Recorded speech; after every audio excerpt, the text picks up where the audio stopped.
Drones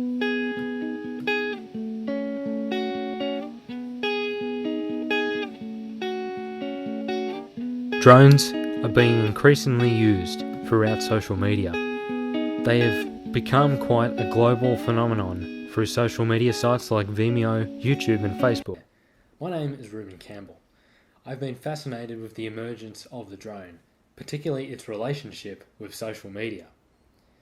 One of the main reasons why people use social media, sites like Facebook or Twitter, is to upload images of themselves, also known as the selfie. This video, I'll be trying to answer this research question. Are drones considered or seen to be an extension of the selfie? Personally, I believe people use drones to generate the emphasis on where they are, rather than on themselves. I believe this is a possible reality. I don't think it's an issue, but it's an upward trend that we are seeing right now on social media. Instead of using a phone like this to take selfies, why don't we go bigger? Why don't we use this drone? Well, I'll achieve to answer my question through conducting a survey and also showcasing an interview I did with a friend of mine who has been droning for quite some time now. But beforehand, why don't I show you some interesting statistics about the drone? Let's go. During Christmas in 2015, 400,000 drones were purchased. Between 2014 to 2015, drone sales in America increased by 63%.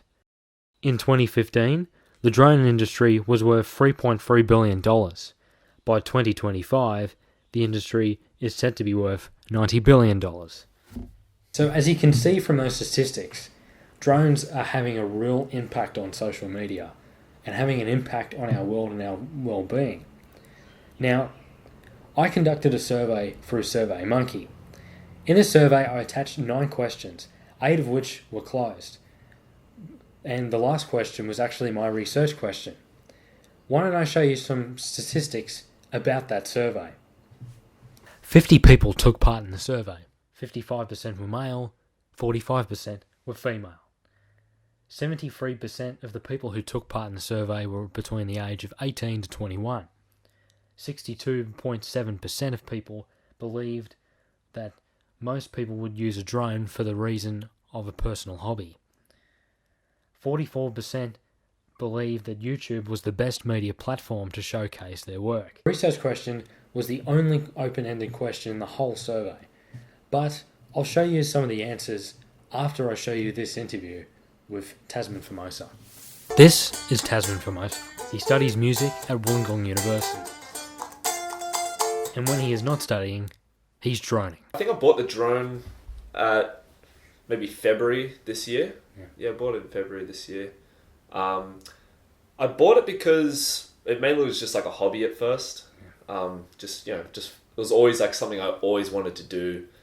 Just drones were like this sci-fi like kind of thing you'd see in like all these films. And the drone I have is the Phantom 3 Professional made by DJI. Yeah.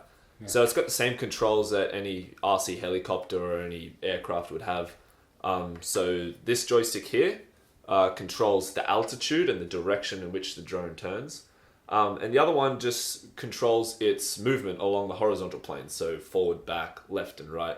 A few things that this drone in particular has that a few others might not is its use of GPS. Yeah. So I can take the drone off the ground and I can have my hands free off the controller and it'll stay in the exact same position. There's a button that's called Return to Home. I can click that. It doesn't matter where the drone is as long as it's within the 5-kilometer radius that this piece of technology allows you to stretch as far. You can press that button. It'll return to the exact same position that you took it off. It records all the longitude and the latitude and your coordinates of where you are. Facebook page at Retrospect Productions. That mainly just lets me sort of share the photos and videos I get from the drone and just share it to people that haven't seen this sort of thing before. A lot of people don't know what a drone is, and as soon as they see video from up in the sky, they automatically think it's a helicopter or some piece of Hollywood technology. But it's amazing that you can get your hands on like something relatively as cheap as this and fly it around your own you can get a view of your own world just from like, in your own hands. I think the selfie in its sort of most rudimental or simplest form, sort of started with the hand, didn't it? Yeah. The selfie, and then the invention of the selfie stick came about, and I mean that was a massive hit all across the world, and so many people are getting their hands on those.